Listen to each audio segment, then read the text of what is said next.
The easiest answer to help children with autism is to heal the gut and reduce inflammation. But where do you start?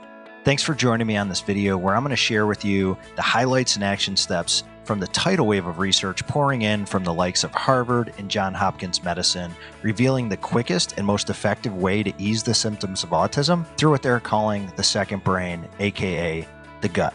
My son was diagnosed shortly before his 3rd birthday, and the doctor said there was nothing I could do to help him.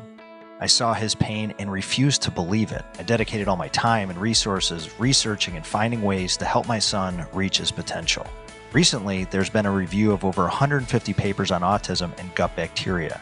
The review highlights several studies showing that restoring a healthy balance in gut bacteria can ease the symptoms of autism. Here are the 3 reasons why. Number 1, your gut communicates directly with your brain. If you have an unhealthy gut, you'll have an unhealthy brain. Number 2, the majority of people with autism have a bacteria imbalance in their gut, which leads to toxins and pathogens entering their bloodstream, which creates a chronic inflammatory response inside of their body.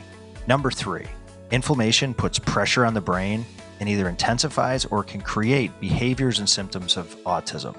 It's important to understand that healing autism from the inside out begins with the gut, which is simply everything from the mouth down to the large intestines. Scientists from Harvard and Johns Hopkins have discovered that there's a dynamic communication between the gut and the brain. Let me explain.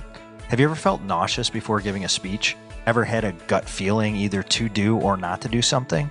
Well, that's because there's a direct line of communication from your gut to your brain. Yes, your gut actually speaks to your brain and vice versa.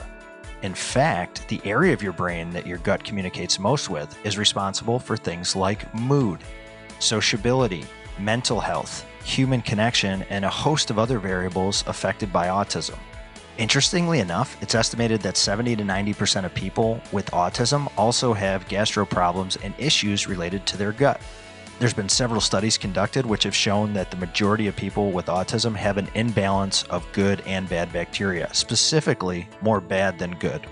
The excess bad bacteria inevitably leads to the overproduction of toxins, which weakens the lining of the intestine, making it permeable, which leads to what's known as leaky gut syndrome. Leaky gut syndrome simply means the intestinal lining, which is your gut's filter, has holes in it, allowing things like toxins, yeast, and undigested food and other dangerous pathogens into your bloodstream. The effects? Well, once those toxins, particles, and pathogens get into your bloodstream, it triggers the immune system to feel stress and danger.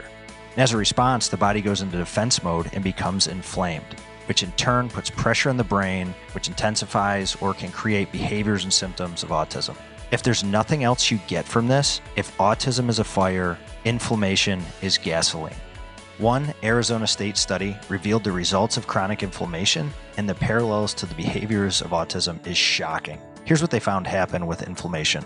There was brain cell death and reduced brain cell formation. In other words, brain cells were dying and less brain cells were being formed. There was a reduction of the response and release of oxytocin, which is just the hormone responsible for social interaction and love and human connection. There was increased repetitive behaviors, hypersensitivity, and movement and coordination issues. Do any of those results and symptoms sound familiar? Yeah, and here's the kicker. In the same study, when they introduced probiotics and an anti-inflammatory diet to the test subjects, inflammation went down and virtually all the behaviors improved dramatically, and in some cases even went away. That's why it's critical to heal the gut and reduce the inflammation inside of our children with autism. So you're probably thinking, okay, I get it. So what can I do for my child? The best way to start is what I call the 2R protocol, which involves removing toxins and foods that cause issues and then help the body repair by providing nutrition and supplements that help heal the body. Step 1, remove all dietary irritants, including wheat, sugar, dairy, toxic pesticides, artificial sweeteners, and synthetic food dyes from your child's diet. The idea is to allow your child's body to function to the best of its ability without inflammation caused by food sensitivities and toxins. Trust me, I realize how challenging it is to change anything food-wise, especially with our kids. That said, I know firsthand it is possible and totally worth it. Step 2 is repair. Give your child nutrition and supplements that help your child's body heal itself. One of the easiest and simplest ways to heal the gut and reduce inflammation is to take a probiotic on a daily basis.